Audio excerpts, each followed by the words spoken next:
L'Exode, chapitre 13.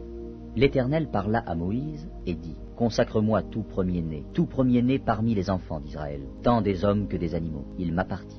Moïse dit au peuple : Souvenez-vous de ce jour où vous êtes sortis d'Égypte, de la maison de la servitude, car c'est par sa main puissante que l'Éternel vous en a fait sortir.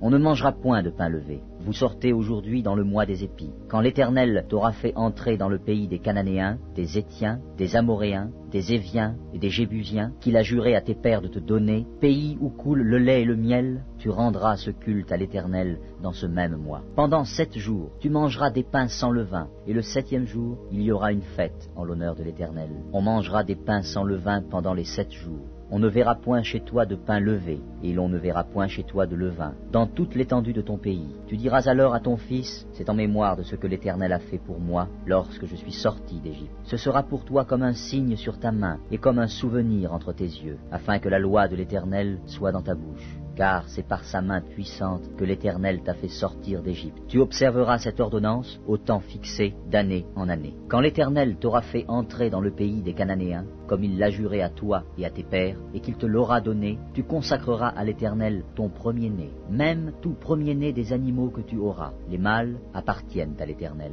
Tu rachèteras avec un agneau tout premier-né de l'âne, et, si tu ne le rachètes pas, tu lui briseras la nuque. Tu rachèteras aussi tout premier-né de l'homme parmi tes fils, et lorsque ton fils te demandera un jour « Que signifie cela ?», tu lui répondras par sa main puissante : l'Éternel nous a fait sortir d'Égypte, de la maison de la servitude. Et, comme Pharaon s'obstinait à ne point nous laisser aller, l'Éternel fit mourir tous les premiers-nés dans le pays d'Égypte, depuis les premiers-nés des hommes jusqu'aux premiers-nés des animaux. Voilà pourquoi j'offre en sacrifice à l'Éternel tout premier-né des mâles, et je rachète tout premier-né de mes fils. Ce sera comme un signe sur ta main et comme des frontaux entre tes yeux, car c'est par sa main puissante que l'Éternel nous a fait sortir d'Égypte.